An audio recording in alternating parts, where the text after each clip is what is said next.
اس نے حضور سے کہا کہ حضور قیامت کب آئے گی؟ یہ سوال کیا، متی الساعہ، قیامت کب آئے گی؟ آقا کریم علیہ السلام نے اس کو جواب دیا، اذا ضیعت الامانہ فانتظر الساعہ، جب امانت کو ضائع کر دیا گیا تو سمجھ لے قیامت آ گئی۔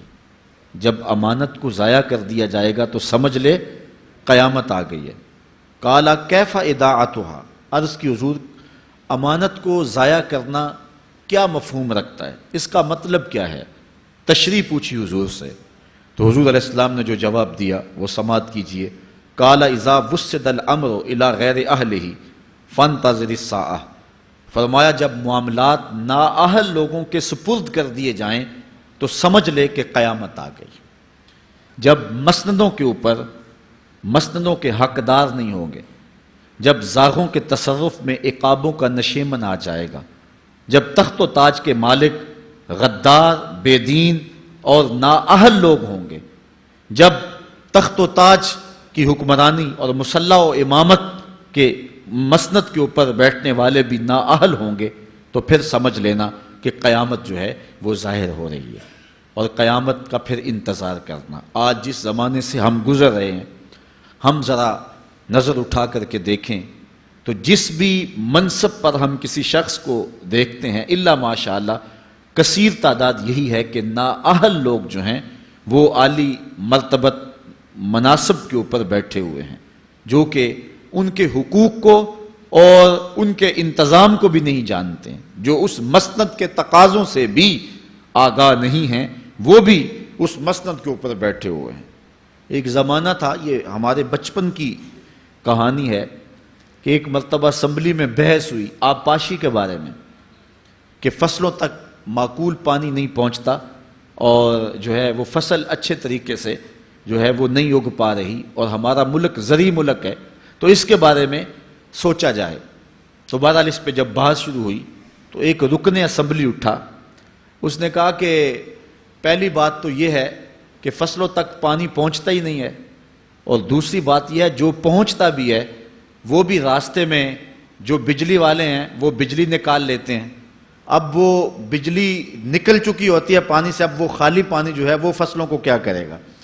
تو جب نااہل لوگ ایسی مسندوں کے اوپر اور ایسے مناصب کے اوپر بیٹھے ہوئے ہوں گے اور ہم لوگ ان کو منتخب کرتے ہیں، تو پھر آپ قیامت کا انتظار کیجئے، پھر قیامت آنے میں کوئی دیر نہیں ہے۔ تو حضور علیہ السلام نے دو لفظوں کے اندر قیامت کے بارے میں یہ بات ارشاد فرما لی۔ یہ میں نے آپ کو اپنے بچپن کی کہانی سنائی ہے، لیکن اس دور کی کوئی ایک کہانی ہو تو میں آپ کے سامنے رکھوں۔ اس دور میں تو جو عالی مرتبت مناصب کے اوپر بیٹھے ہوئے انہیں سورہ فاتحہ تک نہیں آتی، سورہ اخلاص تک نہیں آتی ہے، تو اب بتاؤ کہ یہ قیامت کے قرب کی علامت ہے کہ نہیں ہے؟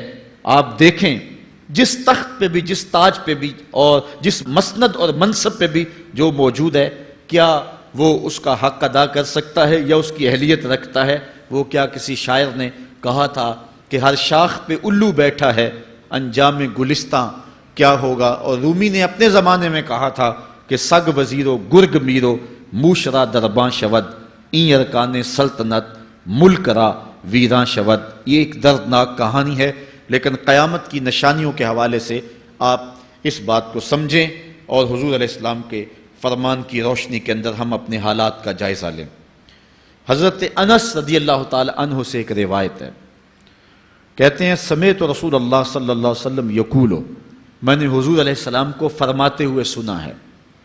یہ حضرت انس رضی اللہ تعالیٰ عنہ وہ صحابی ہیں جنہوں نے 10 سال تک حضور کی نوکری کی ہے، اور کہتے ہیں 10 سال میں ایک بار بھی ایسا نہیں ہوا کہ حضور نے مجھے اف بھی کہا ہو۔ کہتے ہیں کبھی ایسا ہوتا کہ میرے ہاتھ سے کوئی برتن ٹوٹ جاتا، ازواج مطہرات جو ہیں وہ اس پہ ناراض ہونے لگتی، تو حضور علیہ السلام روک دیتے، فرماتے اسے کچھ نہ کہو، اس برتن کی عمر ہی اتنی لکھی ہوئی تھی، یہ اتنے عرصے کے لیے ہی پیدا کیا گیا تھا۔ تو آقا کریم علیہ السلام نے جو ہے وہ ازواج مطہرات کو بھی روکا کہ وہ مجھے جھڑکے نہ۔ خدمت رسول اللہ صلی اللہ علیہ وآلہ وسلم 10 سنین، میں نے پورے 10 سال حضور کی نوکری کی ہے۔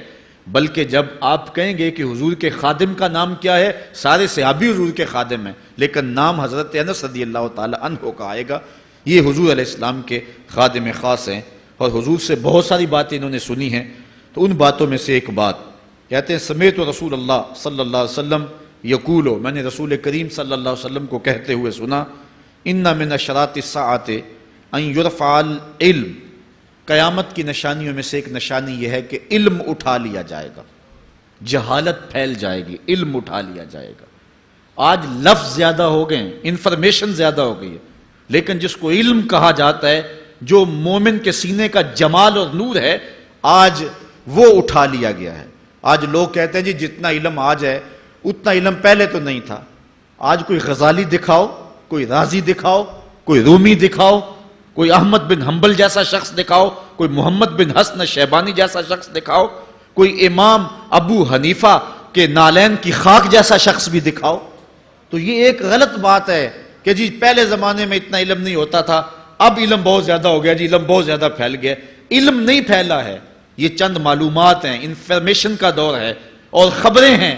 جو علم ہے، جو کہ مومن کے سینے کا جمال ہے اور باطن کا نور ہے، جو زندگی کی راہوں کو اجالتا ہے اور زمانے کو مالک کی دہلیز کے قریب کرتا ہے اور انسان کو انسانیت سکھاتا ہے، وہ علم جو ہے وہ اٹھتا چلا جا رہا ہے۔ اور حضور سے پوچھا گیا کہ حضور علم سینوں سے اچک لیا جائے گا، سینوں سے کھینچ لیا جائے گا؟ فرمایا نہیں، علماء اٹھا لیے جائیں گے۔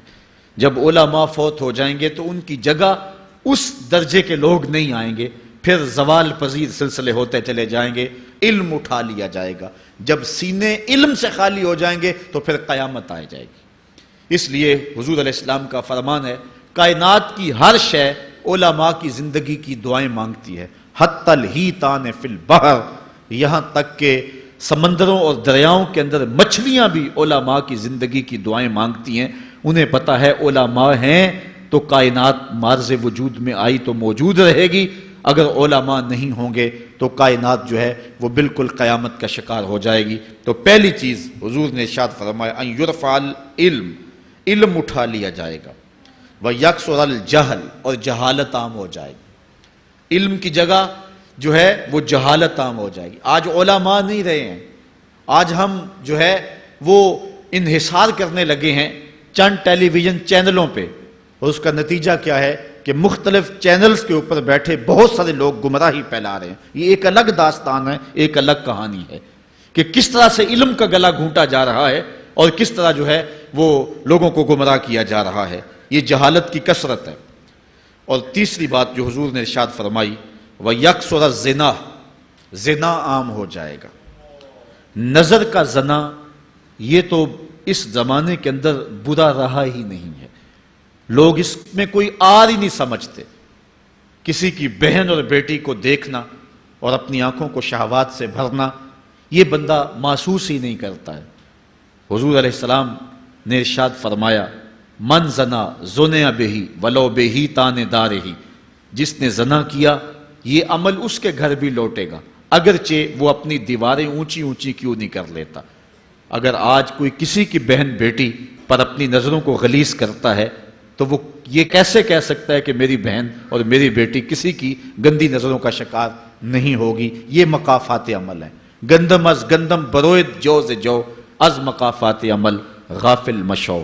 اس لیے بدکاری پھیل جائے گی، نظر کی بدکاری اور ہر طرح کی بدکاری، اور یہ اتنا برا اور کبھی کام ہے کہ اللہ تعالیٰ جل شانہ نے قرآن مجید میں اسے کھلی بے حیائی قرار دیا ہے۔ آج میڈیا کے ذریعے، آج انٹرنیٹ کے ذریعے، اور یہ جو موبائل پیکج کی مصیبت نکلی ہے، اس سے معاشرے کا امن خراب ہو گیا اور معاشرے کے اندر حیا کا جوہر جو ہے وہ لوٹ لیا گیا ہے۔ اپنی نسلوں کی حفاظت کریں، ان کے ہاتھوں سے جو ہے وہ ناول چھینیں، اور ان کے ہاتھوں سے جو ہے وہ اس طرح کی مخرب اخلاق سیڈیز چھین لیں، اور ان کے ہاتھوں میں اللہ کا قرآن دیں اور رسول کریم علیہ السلام کی احادیث تھمائیں اور ان کو راہ حق کا مسافر بنائیں۔ یہ ذمہ داری ہے والدین کی۔ کل قیامت کے دن ایک عورت 4 مردوں کو جہنم میں لے جائے گی۔ عرض کیا گیا وہ کیسے؟ فرمایا ایک عورت کو حکم ہوگا جہنم کا تو وہ عرض کرے گی مالک میرے باپ کو بلایا جائے۔ باپ کو بلایا جائے گا، یا اللہ یہ میرا باپ ہے، میں اس کی بیٹی، میری تربیت کا جوہر اس کے ہاتھ میں تھا، آج جن بدکاریوں اور گناہوں کے سبب جہنم میں جا رہی ہوں اس کا ذمہ دار یہ ہے۔ وہ باپ جس نے اپنے بیٹی کو سب کچھ دیا، اپنی اولاد کی تعلیم کے لیے اپنے پلاٹ بیچ دیے، جائیدادیں فروخت کر دیں، نہیں دیا تو دین نہیں دیا، کل قیامت کے دن وہ اللہ کے حضور کیا جواب دے گا؟ ارشاد ہوگا اسے بھی پکڑو، اس کے باپ کو بھی پکڑو اور جہنم میں لے جاؤ۔ عرض کرے گی نہیں مالک، میرے بھائی کو بلایا جائے۔ بھائی کو بلایا جائے گا، مالک یہ میرا بھائی ہے، میں اس کی غیرت تھی، میں جن راہوں پہ چل کر کے تیرے عتاب اور تیرے قہر و غضب کی حقدار بنی، اس کا ذمہ دار یہ ہے۔ اگر یہ مجھے روکتا، اپنی آبرو کی حفاظت کرتا، اپنی ناموس کا پہرا دیتا، تو میں ان راستوں کی مسافر کیسے بنتی؟ میری خرابی کا ذمہ دار یہ ہے۔ اب وہ بھائی کیا جواب دے گا جو چوکوں اور موڑوں پہ کھڑا ہو کے آنے اور جانے والی بہنوں اور بیٹیوں کو دیکھتا ہے اور یہ سمجھتا ہے کہ میری بہنیں اور میری بیٹیاں گھر میں محفوظ ہیں؟ وہ قیامت کے دن کیا جواب دے گا؟ ارشاد ہوگا اسے بھی پکڑو، اس کے باپ کو بھی پکڑو، بھائی کو بھی پکڑو، جہنم میں لے جاؤ۔ عرض کرے گی نہیں مالک، میرے شوہر کو بھی بلایا جائے۔ بلایا جائے گا، مالک یہ میرا شوہر ہے اور میں اس کی بیوی، میری تربیت کا جوہر ماں باپ کے بعد اس کے ہاتھ میں تھا، اور اس کے پاس طلاق کی دھمکی ایسی چیز تھی، مجھے جو چاہتا منواتا اور جس انداز میں ڈھالنا چاہتا مجھے ڈھال لیتا، لیکن اس نے مجھے کبھی راہ حق کی طرف نہیں بلایا تھا۔ وہ شوہر کیا جواب دے گا جو خود اپنے دوستوں کو چائے پہ بلا کے اور اپنی بیوی کو سامنے برہنہ منہ بٹھا کے بعد میں اس کے حسن کی داد مانگتا ہو، بتاؤ بھابھی کیسی ہے؟ تو وہ کیا جواب دے گا قیامت کے دن؟ ارشاد ہوگا اس کو بھی پکڑو، اس کے باپ کو بھی، اس کے شوہر کو بھی اور اس کے بھائی کو بھی جہنم میں لے جاؤ۔ عرض کرے گی نہیں مالک، میرے بیٹے کو بھی بلایا جائے۔ بیٹے کو بلایا جائے گا، مالک یہ میرا بیٹا ہے، میں اس کی ماں ہوں، میرے سینے میں اس کے لیے تڑپتی ہوئی ممتا تو نے رکھی تھی، یہ روٹھ جاتا تو زندگی اجاڑ ہو جاتی، جو بھی چاہتا ضد کر کے منوا لیتا، مجھے کسی کے گھر کے برتن بھی مانجنے پڑے تو میں نے اس سے بھی گریز نہیں کیا، اس کی ہر فرمائش کو پورا کیا، اپنا زیور بیچ کے اس کی تعلیم مکمل کروائی۔ اگر یہ ضد کرتا کہ امی آپ نماز نہیں پڑھتی، میں آپ کے ہاتھ کا کھانا نہیں کھاؤں گا، امی آپ یہ عمل کیوں کرتی ہیں، یہ شریعت میں جائز نہیں ہے، تو میں جو ہے وہ کھانا نہیں کھاؤں گا، تو کیا میری ممتا مجبور نہ ہو جاتی؟ اس نے ساری زندگی کیا مجھے اس کے بارے میں کوئی کہا تھا، نیکی کی طرف بلایا تھا، بدی سے روکا تھا؟ جس بیٹے نے اپنی ماں سے ہر ضد پوری کروائی ہو تو اس نے صرف دین کے بارے میں کوئی ضد نہیں کی ہے، تو وہ کل قیامت کے دن کیا جواب ہوگا؟ ارشاد ہوگا اسے بھی پکڑو، اس کے باپ کو بھی پکڑو، اس کے خاوند کو بھی پکڑو، بھائی کو بھی پکڑو، بیٹے کو بھی پکڑو، اور پانچوں کو گھسیٹ کے جہنم میں لے جاؤ۔ فرمایا ایک عورت 4 مردوں کو قیامت کے دن جہنم میں لے جائے گی۔ اس لیے میں اور آپ آج دیکھ لیں کہ ہمارا آخرت کا معاملہ کیا ہونے والا ہے اور ہم نے اس دنیا کے اندر کس طرح اپنی حفاظت کرنی ہے۔ چوتھی چیز جو حضور نے ارشاد فرمائی، وَيَكْسُرَ شُرْبَ الْخَمْرِ، اور شراب پینا عام ہو جائے گا۔ یہ قرب قیامت کی علامت ہے۔ آج ہماری ایلیٹ کلاس میں اور ہمارے آیان حکومت، آیان سلطنت اور سیاستدانوں اور جو ہے وہ عالی نسب خاندان جو شمار کیے جاتے ہیں، ان میں شراب پانی کی طرح سمجھی جاتی ہے، اور آج ہمارے ملک کے اندر جو ہے وہ کتنے شراب خانے موجود ہیں اور کتنے ٹنوں کے حساب سے جو ہے وہ بیرون ملک سے شراب درآمد کی جاتی ہے۔ یہ قرب قیامت کی نشانی ہے کہ شراب عام ہو جائے گی۔ ایک روایت میں آتا ہے شارب الخمر کعابد الوثن، شراب پینے والا بت پوجنے والے کی طرح ہے۔ کتنا سخت فرمایا گیا، اور کل قیامت کے دن سخت رسوا ہوگا جو دنیا کے اوپر شراب پیتا رہا ہوگا۔ اللہ تعالی ہم سب کو محفوظ فرمائے۔ وَيَكِلَّ الرِّجَالِ وَيَكْسُرُ النِّسَاءَ، اور ایک نشانی حضور نے یہ ارشاد فرمائی کہ مرد تھوڑے ہو جائیں گے اور عورتیں زیادہ ہو جائیں گی۔ ایک تو عورتوں کی افزائش زیادہ ہوگی، اور دوسری بات مختلف ہنگاموں میں، حادثات میں اور جنگوں میں مرد قتل کر دیے جائیں گے اور عورتیں زیادہ ہو جائیں گی، یہاں تک کہ حضور نے فرمایا حتی یکون ل50 امرأۃ القیم الواحد، یہاں تک کہ 50 عورتوں کا ایک مرد منتظم ہوگا۔ 50 عورتیں ہوں گی اور کمانے والا صرف ایک مرد ہوگا۔ یہ قرب قیامت کے حالات ہیں جو حضور نے بیان کیے۔ حالات اس طرف بڑھ رہے ہیں اور ایک وقت وہ آنے والا ہے کہ بالکل جو حضور نے فرمایا وہ چیزیں سامنے آئیں گی۔ حضرت ابو سعید خدری رضی اللہ تعالی عنہ سے ایک روایت سنیے۔ حضور نے ارشاد فرمایا، مجھے قسم ہے اس رب کی جس کے قبضے میں میری جان ہے، اتنی دیر تک قیامت نہیں آئے گی۔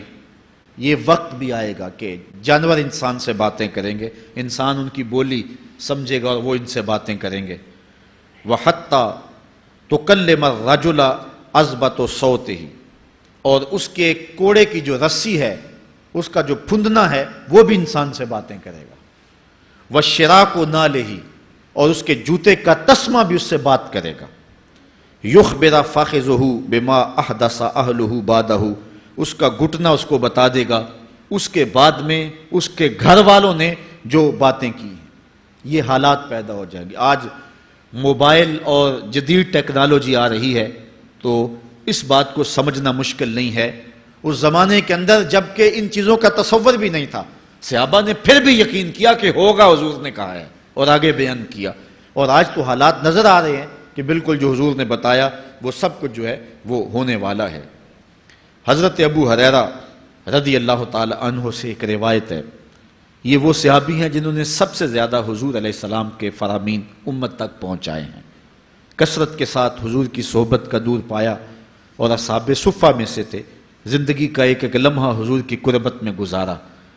حضرت ابو ہریرہ رضی اللہ تعالیٰ عنہ فرماتے ہیں کہ رسول کریم صلی اللہ علیہ وسلم نے ارشاد فرمایا، اذا اتخذ الفیء دیوالا، جب مال غنیمت کو، جب سرکاری خزانے کو اپنی ذاتی دولت سمجھا جائے گا، اس میں تصرف کیا جانے لگے گا۔ سرکاری خزانے میں لوگ جس طرح چاہیں گے تصرف کریں گے، ایک زمانہ آئے گا اور وہ دیکھ لو بالکل ہمارے سامنے ہے۔ والامانۃ مغنما، اور امانت کو مال غنیمت سمجھا جائے گا، جس طرح غنیمت بندہ استعمال کرتا ہے وہ امانت کو اس طرح غنیمت سمجھے گا اور اس کو جو ہے وہ غصب کر جائے گا۔ والزکوٰۃ مغرما، اور زکوٰۃ کو ٹیکس سمجھے گا، مجبور ہو کے دے گا، وہ زکوٰۃ دینا چاہے گا ہی نہیں۔ اور آج کتنے لوگ ہیں جو زکوٰۃ نہیں دیتے؟ اگر لوگ صحیح طور پہ زکوٰۃ ادا کر دیں اور زکوٰۃ کے جو حقدار ہیں ان تک پہنچے تو پاکستان میں صرف 1-2 سالوں کے اندر غربت ختم ہو جائے۔ اتنی دولتیں ہیں لوگوں کے پاس، اتنی جائیدادیں ہیں لوگوں کے پاس۔ ایک تو سارے لوگ زکوٰۃ ادا نہیں کرتے، دوسرا یہ ہے حقداروں تک نہیں پہنچتی۔ پیشہ ور مانگنے والے اور اس موسم کے اندر جو ہے وہ اپنے آپ کو غریب ظاہر کر کے اور مختلف اپنی مجبوریاں ظاہر کر کے مال ہتھیانے والے بہت سارے ہیں، اور زکوٰۃ دینے والا کہتا ہے میں جلدی جلدی فارغ ہو جاؤں۔ جتنی محنت مال کو کمانے میں صرف کی ہے، اتنی ہی محنت حقداروں کو تلاش کرنے کے لیے بھی کرے تاکہ اس کی زکوٰۃ اصل مصارف تک پہنچے۔ تو قرب قیامت میں یہ ہوگا کہ زکوٰۃ کو ٹیکس جانا جائے گا۔ وَتُعُلِّمَ لِغَيْرِ الدِّينِ، اور علم دین کے لیے حاصل نہیں کیا جائے گا، دین کے علاوہ کے لیے حاصل کیا جائے گا۔ اس کے 2-3 مفاہیم ہیں۔ ایک تو مفہوم ہے کہ علم دین حاصل کرنا لوگ چھوڑ دیں گے، وہ انجینئر اور ڈاکٹر اور کیا کچھ بننے کے لیے جو ہے وہ علم حاصل کریں گے۔ نام خدمت انسانی ہی ہے کہ میں یہ سب کچھ کر کے اپنے وطن کی خدمت کروں گا، انسانیت کی خدمت کروں گا، لیکن بعد میں جب مسندوں پہ بیٹھتے ہیں اور جو حال کرتے ہیں وہ کسی سے مخفی نہیں ہے۔ مسیحا پھر کس روپ کے اندر آتا ہے اور کس طرح قوم کو دونوں ہاتھوں سے لوٹتا ہے، یہ قرب قیامت کی نشانیاں ہیں۔ ہر بندہ جو ہے وہ علم تعلیم حاصل اچھا انسان بننے کے لیے نہیں، با کردار شخص بننے کے لیے نہیں، اچھا مومن بننے کے لیے نہیں، صالح فرد بننے کے لیے نہیں، بلکہ کمائی کرنے کے لیے، زیادہ سے زیادہ پیسے کمانے کے لیے وہ علم حاصل کرے گا۔ اور دوسری یہ بات کہ جو دین کا علم بھی حاصل کریں گے وہ بھی غرض و غائد جو ہے وہ اپنی چھوڑ دیں گے جس مقصد کے لیے جو ہے وہ علم حاصل کیا جاتا ہے۔ اور یہ قرب قیامت کی نشانی جو حضور نے بیان کی یہ بھی ہم اپنے زمانے میں دیکھ رہے ہیں۔ وَأَطَاعَ الرَّجُلُ امْرَأَتَهُ، اور آدمی اپنی بیوی کی اطاعت کرے گا، جو بیوی کہے گی وہ مانے گا۔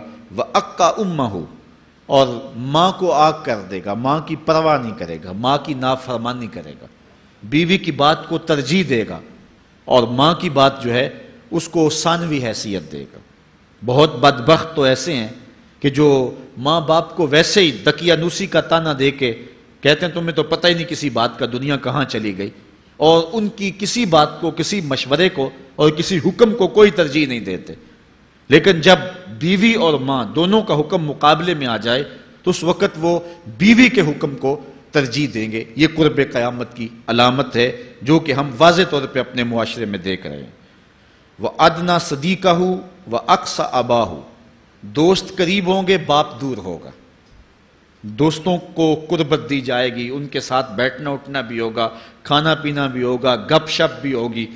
دوست ایک بیل دے تو بندہ دوڑا جائے گا دوست کی پکار پہ، لیکن ماں باپ جو مرضی کہیں تو ماں باپ کی بات کو کوئی ترجیح نہیں دی جائے گی۔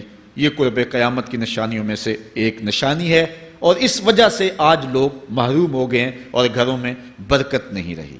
ماں باپ اگر کچھ کہیں، کوئی چیز لانے کے لیے بھی کہیں، تو بچہ 100 بہانے کرتا ہے اور دوست کی پکار پہ لبیک کہتا ہوا بھاگ اٹھتا ہے۔ وَظَهَرَتِ الْأَصْوَاتُ فِي الْمَسَاجِدِ، مسجدوں میں لڑائیاں ہوں گی، مسجدوں میں جو ہے وہ آوازیں بلند ہوں گی لڑائیوں کی، ایک دوسرے سے الجھاؤ پیدا ہو جائیں گے۔ آج ہماری مسجدوں میں پنکھا بند کرنے سے لڑائیاں شروع ہو جاتی ہیں۔ یہ بالکل آپ کے قریب ایک شہر میں ہوا ہے، ایک آدمی قتل ہو گیا صرف اس معاملے میں کہ وہ ایک کہہ رہا تھا کہ لائٹ بند کر دو، اور دوسرے نے کہا کہ میں نماز پڑھ رہا ہوں تو تم نے مجھے دیکھا نہیں، اور اس بات پہ لڑائی شروع ہوئی، حتیٰ کہ فائرنگ تک نوبت پہنچی، اور ایک آدمی جو ہے وہ قتل ہو گیا۔ آپ نے اخبارات میں پڑھا ہوگا۔ تو اس طرح مسجدوں کے اندر جو ہے وہ لڑائیاں شروع ہو جائیں گی، یہ قرب قیامت کی نشانی ہے۔ وَسَادَ الْقَبِيلَةِ فَاسِقُهُمْ، قبیلے کا سردار سب سے فاسق اور بدتر شخص ہوگا۔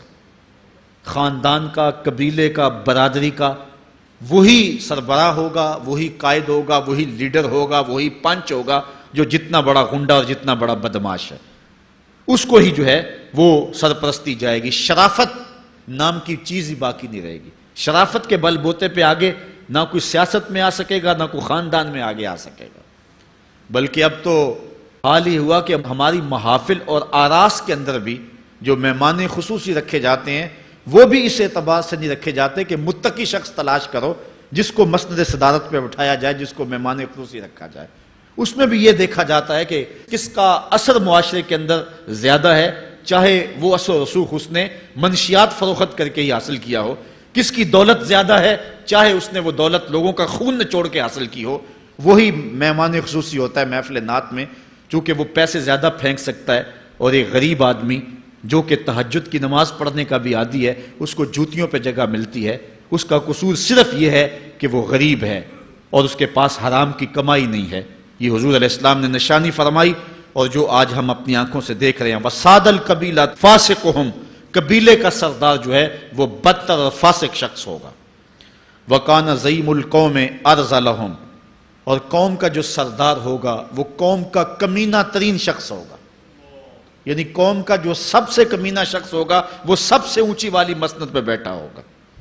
اور آپ دیکھ لیں، صرف پاکستان میں نہیں پوری دنیا پہ دیکھ لیں کہ ایسا نہیں دیکھ رہے ہم کہ جو بدبخت ہے، جو کمینہ ترین شخص ہے، فلک نے بخشی ہے انہیں خواجگی، جو جانتے نہیں روش بندہ پروری کیا ہے، جن کو اپنے نفع نقصان کا بھی نہیں پتا، اپنے آپ کا بھی شعور نہیں ہے، ہم کون ہیں، کس لیے آئے ہیں، جو مقصد حیات سے بھی آگاہ نہیں ہے، تو وہ قوم کے سردار ہوں گے، سیاسی تنظیمیں ہوں یا دیگر تنظیمات ہوں، الا ماشاء اللہ۔ اکثر حال یہی ہے جو اللہ کے محبوب علیہ السلام نے بیان فرمایا، جہاں کہیں بھی شرافت، نجابت اور اچھے لوگوں کو برتری ہے، آہستہ آہستہ وہ کم ہوتی چلی جائے گی، اور یہی ہوگا سارے کا سارا نظام جب قیامت آئے گی، تو یہی ہوگا کہ جتنا برا شخص ہوگا، جتنا کرپٹ شخص ہوگا، جتنا ظالم شخص ہوگا، جتنا ڈاکو لٹیرا اور انتہائی کمینہ صفت شخص ہوگا، وہی جو ہے وہ قوموں کا سردار ہوگا۔ وَأُكْرِمَ الرَّجُلُ مَخَافَةَ شَرِّهِ، اور آدمی کی عزت اس کی شر سے بچنے کے لیے کی جائے گی۔ فلاں بندے سے اگر تعلقات قائم نہ رکھے تو ہمیں نقصان پہنچائے گا۔ آج 10 نمبر کا غنڈہ بھی ہو تو لوگ اس سے تعلق ضرور استوار رکھتے ہیں، یہ فخر سمجھتے ہیں۔ آج کل افطار پارٹیاں ہو رہی ہیں اور اس میں ان کو بلایا جاتا ہے دعوت افطار پر جنہوں نے روزے ہی نہیں رکھے ہوئے۔ یہ افطار پارٹیاں نہیں ہیں، یہ ایک تماشا ہے جو لگایا جاتا ہے۔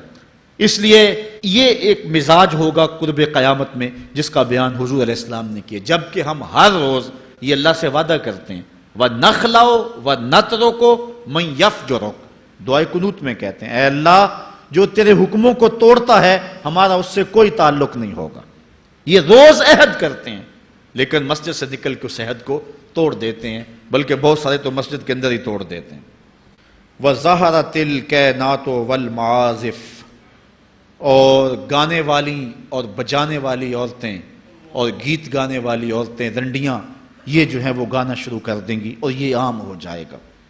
اب تو حد ہو گئی کہ مذہب کے نام سے بھی یہ سب کچھ ہو رہا ہے۔ یہ شام کلندر کے نام سے جو پورے ملک کے اندر ایک جو ہے تقریب شروع ہوئی ہے، اس میں جو ہے ان عورتوں کو بلایا جاتا ہے اور لکھا ہوتا ہے باقاعدہ اشتہاروں کے اوپر کہ فلاں جو ہے وہ گانے والی آئے گی اور وہ جو ہے وہ اپنا کلام پیش کرے گی، اور یہ مذہب کے نام پہ ہو رہا ہے۔ اور حد یہ ہو گئی کہ یہ بڑھتا ہی چلا جا رہا ہے۔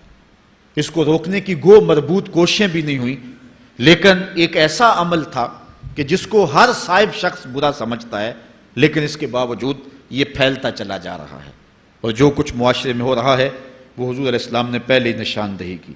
وَشُرِبَتِ الْخُمُورُ، اور شرابیں پی جائیں گی، رنڈیاں ناچیں گی، گانے گائیں گی اور شرابیں پی جائیں گی۔ وَلَعَنَ آخِرُ هَذِهِ الْأُمَّةِ أَوَّلَهَا، اس امت کے بعد میں آنے والے لوگ پہلے گزروں پر لعنت کریں گے، کہیں انہیں تو پتہ ہی نہیں ہے۔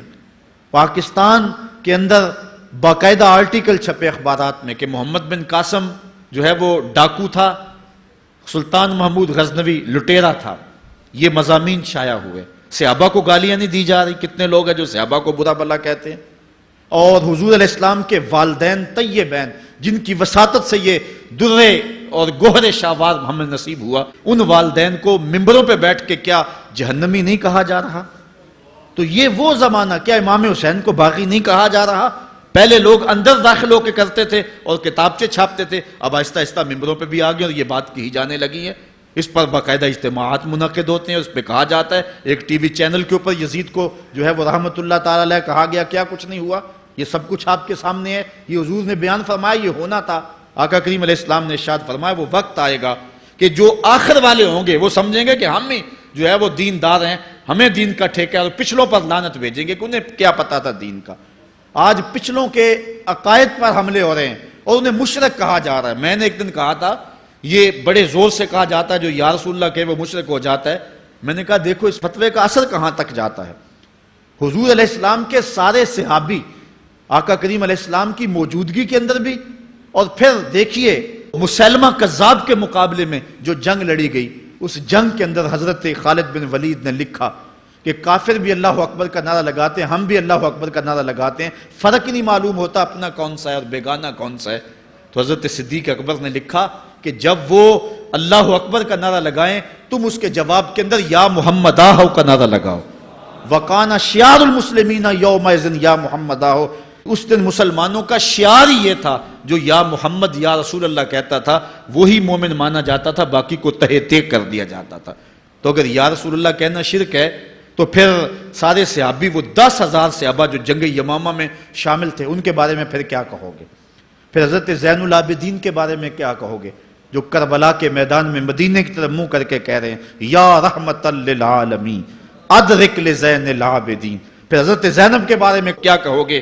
یا محمد آہو یا محمد آہو ھذا حسین مزمل بالدماء، جو کربلا میں کھڑا ہو کے کہہ رہی ہیں اے میرے نانا حضور، اے محمد عربی، آپ کے حسین کو دیکھو خون میں نہا گیا ہوا ہے۔ تو پھر کیا یہ فتویٰ تمہارا کہاں تک پہنچے گا؟ نہ صحابہ بچیں گے، نہ اہل بیت بچیں گے، اور نہ اولیاء امت بچیں گے، جنہوں نے کہا تھا یا رسول اللہ انظر حالنا یا حبیب اللہ اسمع قالنا۔ تو یہ قیامت کی نشانیاں ہیں کہ اگلے جو ہیں وہ پچھلوں پر لعنتیں بھیجیں گے، ان کو برا بلا کہیں گے، صحابہ کو گالیاں، اہل بیت کو گالیاں، نواسب میں کیا کچھ نہیں کیا ہے۔ اور آج بھی جو دنیا کے اوپر ناسبی ہیں وہ اہل بیت کے بارے میں کیا کیا زبان استعمال نہیں کرتے، حضور کے والدین کے بارے کیا کچھ نہیں کہا جاتا۔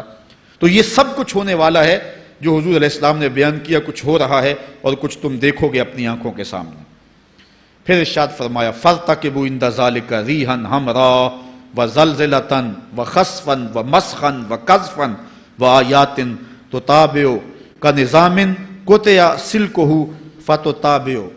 فرمایا کہ پھر جب یہ حالات ہوں گے اور یہ پوری طرح حالات معاشرے میں پیدا ہو جائیں گے تو پھر سرخ آندیاں آئیں گی، پھر انتظار کرنا سرخ آندیوں کا۔ وَزَلْزَلَةً، اور زلزلے کا انتظار کرنا، وخسفن ومسخن وقذفن، اور دھنسنے کا انتظار کرنا، اوپر سے پتھروں کے نازل ہونے کا اور شکلوں کے بگڑنے کا انتظار کرنا۔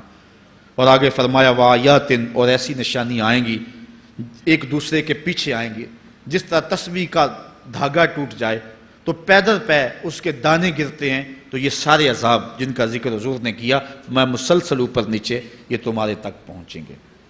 حضرت انس رضی اللہ تعالیٰ عنہ سے ایک اور روایت لیتے ہیں، حضور علیہ السلام نے ارشاد فرمایا لا تقوم الساعۃ حتی یتقارب الزمان فتکون السنۃ کالشہر والشہر کالجمعہ وتکون الجمعۃ کالیوم ویکون الیوم کالساعہ وتکون الساعۃ کالدرمۃ بالنار۔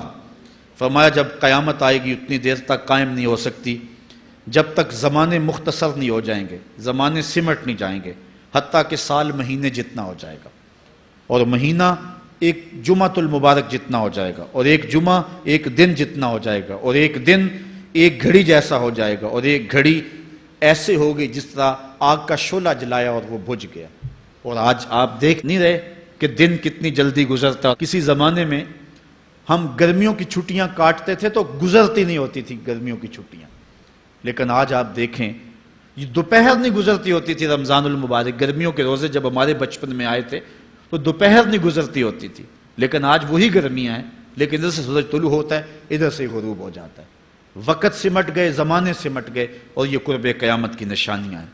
خرابی اتنی زیادہ ہوگی، حضور نے ارشاد فرمایا حضرت ابو ہریرہ سے ہے، آدمی گزرے گا اور ایک پرانی سی قبر دیکھے گا اور کہے گا وَيَقُولُ يَا لَيْتَنِي كُنْتُ مَكَانَ صَاحِبِ هَذَا الْقَبْرِ وَلَيْسَ بِهِ الدِّينُ إِلَّا الْبَلَاءُ۔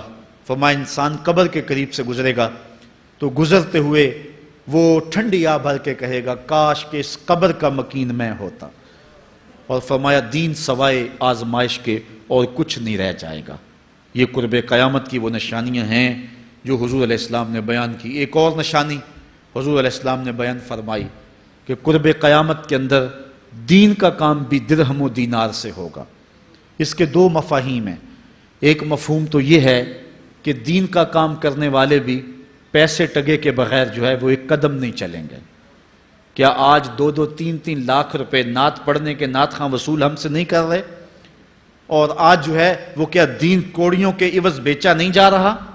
آج گھر نکلنے سے قبل طے نہیں کیا جاتا کتنے اب دو گے، کتنے واپسی پہ دو گے، اور کتنے اوپر نچھاور کرو گے؟ دین کیا کوڑیوں کے عوض اور پیسے کے عوض بیچا نہیں جا رہا؟ ایک اس کا مفہوم یہ ہے، اور دوسرا مفہوم اس کا یہ ہے قرب قیامت میں اگر کوئی دین کا کام کرنا بھی چاہے گا تو درہم و دینار کے بغیر نہیں ہو سکے گا، یعنی اس کو ضرورت ہوگی کہ میرے پاس مال ہو، حالات ہوں اور میں دین کا کام کروں۔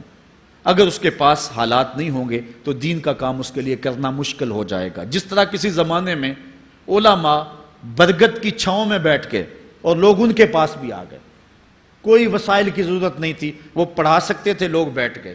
امام محمد بن حسن الشیبانی جب پڑھانے بیٹھے تو آپ کی مجلس میں جو لوگ آ کے سیکھتے تھے وہ تعداد ان کی تو بہت ساری تھی، لیکن جو باقاعدہ آپ کی باتوں کو لکھتے تھے وہ 4000 لوگ تھے۔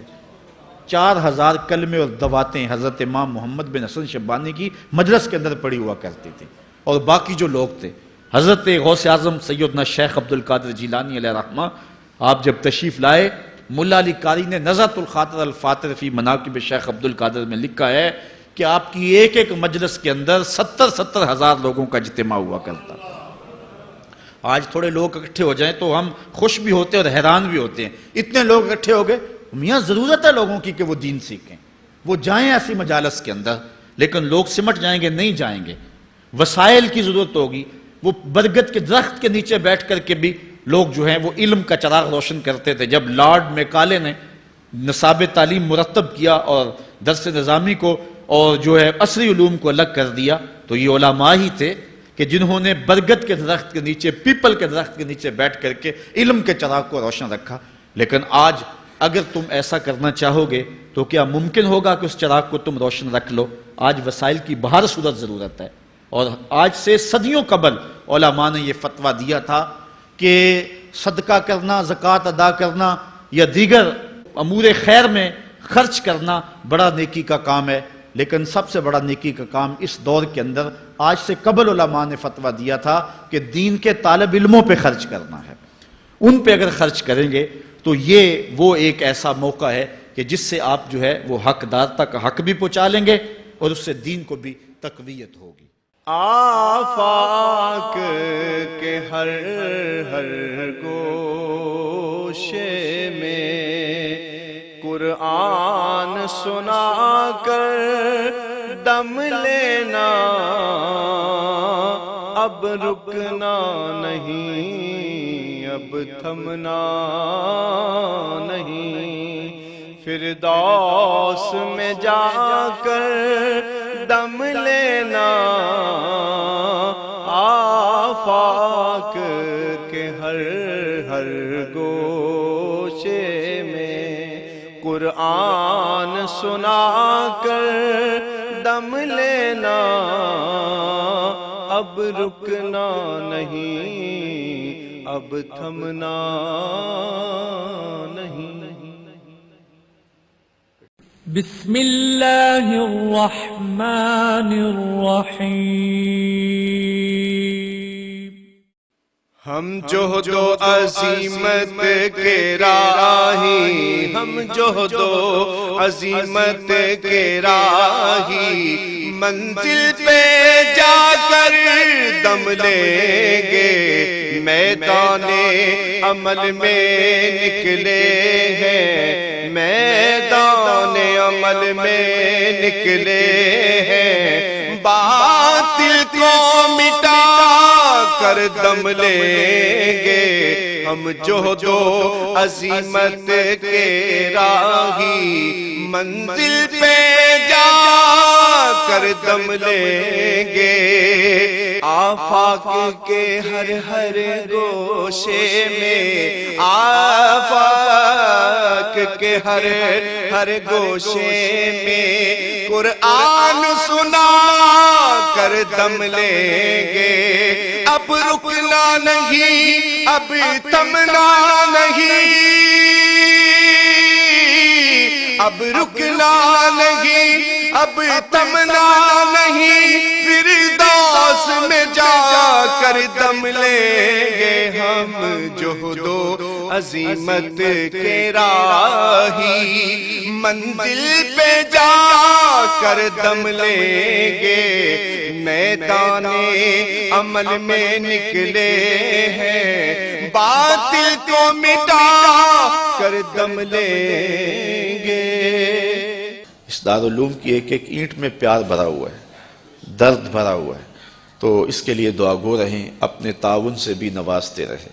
اللہ کی توفیق سے یہ ایک مرحلہ تقریباً تکمیل کے قریب ہے. ہم نے چاہا یہ تھا کہ 3.5 لاکھ روپے کا ایک ستون بما اوپر والا چھت اور فرشی لینٹر جو پڑا ہے، یہ 3.5 لاکھ روپے کا ایک بنتا ہے. تو اگر ہمیں 99 لوگ مل جائیں تو یہ سارا مکمل ہو جائے، لیکن 47 لوگ ہمیں مل سکے.